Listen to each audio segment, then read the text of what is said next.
Now, this is the only change between the earlier algorithm and the uniform cost search algorithm. Please remember, I'll just say again, because this is a very much a kind of confusion everybody have. We are looking at uninformed search algorithms. And in this category of search algorithm, there are three algorithms that we are primarily looking at. Number one is BFS. It is breadth first search. So the word to remember is BREADTH. Sorry, BREADTH. I think somewhere wrong. BREADTH. Okay, breadth. So I'm going breadth wise. I'm expanding the shallowest unexplored node first from the fringe list. Okay. Second is uniform. So this is uniform. So the words are different. Please make a note of it. Sorry, I'm going back. Why am I going back? Suddenly some keys are getting clicked. Sorry for that inconvenience. So uniform cost search. Now the thing to remember is I told you previous slide that breadth first search is not using any way the information related to G or the path cost. The cost reaching that particular node from the initial node, this cost gets accumulated but is never used by breadth first search. This is what I said. Now, if I allow the breadth first search like algorithm to use this information related to path cost, then to use that information, what it could be used for? It could be used for organizing the nodes in the fringe list. I can organize the nodes in the fringe list with increasing value of the path cost. So if I use the queue to be ordered by path cost and turn the fringe into a priority queue. So I need to remember that what this particular highlighted thing would mean is my queue is, now I'm having fringe as a priority queue.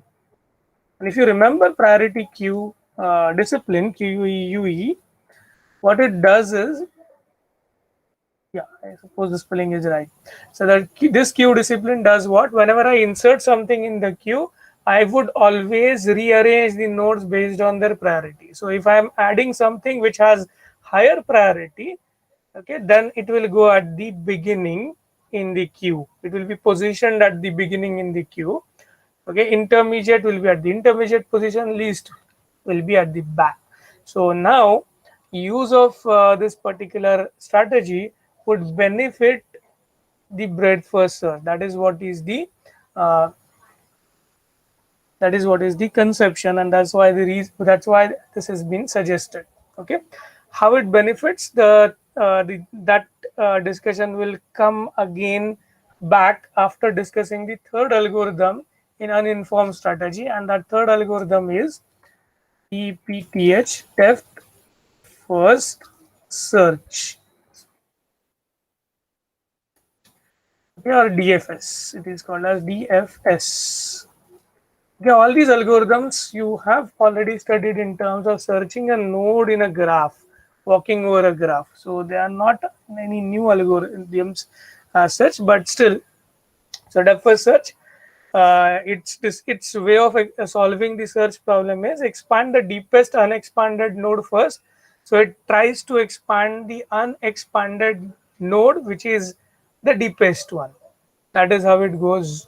So it maintains my fringe as a LIFO queue. So they use this word queue, these particular slides, but LIFO means a stack that you know. Okay. So because see how I organize things, if I organize things in a list, they're assuming it is like a queue, and the discipline of the queue is LIFO.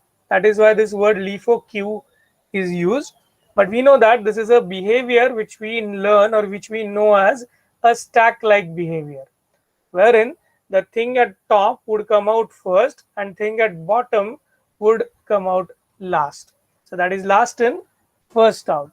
जो भी अभी अभी अंदर आया है वो पहले बाहर जाएगा, तभी दूसरे लोगों को बाहर जाने की अनुमति मिलेगी.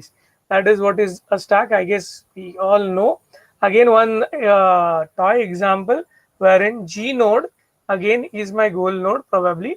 So I start exploring A. Okay. Then what I do is it's a root node. I put it in the stack. Now we generally visualize stack as a vertical list like this. So A will be put inside the stack at the start of the algorithm, initiation of the algorithm, pick up the root, pick up the initial state, put that node in my root, put that node in my fringe data structure, which is a stack, pop the top element, which is A. So I'll be popping A out. So my first step is doing all these things. Then I'm doing a goal test. Does it match with equal to, not equal to G, or equal to G, whatever you want to call it as a test.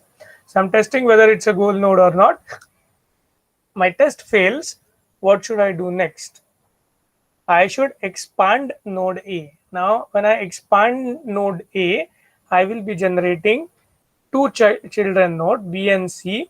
Now, these both nodes go into stack. Again, we'll maintain the same consideration. B in alphabetically comes first, then C. So we'll put B on top of C so that B will be expanded first and then C will be expanded. So the next step would be my Q will have C at the bottom and above it I'll have B. So this is the second step after I realize that A is not the goal node. Now second time when I do a pop operation, B will be popped out. B will be tested whether it is a goal node or not. Since B is not a goal node, you will put D and E in the stack. So after the second step, my stack would have E at the bottom, C at the bottom, okay, E in between, and there will be D at top. Okay, and since there are three values in the stack like this and D is at the top, D will be popped out for exploring whether it's a goal node or not. So expansion के लिए हमेशा top का node use करोगे because the fringe is LIFO, last in first out, that is it is a stack, and thus the exploration would occur if this is what I need to say is exploration will occur like this. So this will be the second. This will be the third node tested. Then I'll test this node. I don't have any place to go at bottom, so I'll explore the other side of the tree. Then I'll test this one. Then I test this one. Then I test this one. Then I first time take C out. Okay, so this is how the expansion would occur. So generally, if we trace how a defer search searches the tree, it will first search the left subtree and the left of the left subtree and the left of the left subtree till you reach the leaf node. As you reach the leaf node, you will explore the other subtree. As your exploration is over, you will come back and explore the other subtree. Other subtree is left subtree, then the right subtree, and then you go back. So this is how the search algorithm generally traces out its search operation. So you can understand that to reach G in this manner would require you to go through 1, 2, 3, 4, 5, 6, 7, 8, 9, 10, 11, 12, 13, 12 misses and then the 13th hit.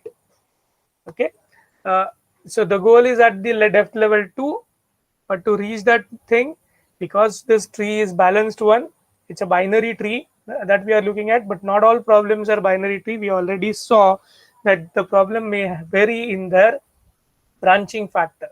There may be 2 at times, 3 at times, 4 at times for the 8 puzzle that we saw as one of the example. Okay, so this is how it traces, shows the tracing exactly the way I am telling you. Okay, and these are the visited nodes. They are making them black. Okay, successor are always put at the front. Okay, if you don't want to visualize it as a horizontal data structure, you can say that they are always at the top. आपको कैसे बोलना है, यहाँ पे क्यों बोला गया है, इसलिए they are visualizing the data structure horizontally. That's why the language. Otherwise, there is no problem. I guess this is much more easy to understand once you now have the hang of what we are doing. Okay. Sorry, I'm giving excessive ahead. So after M, then the last node will be G, and since G is the goal node, the algorithm would stop.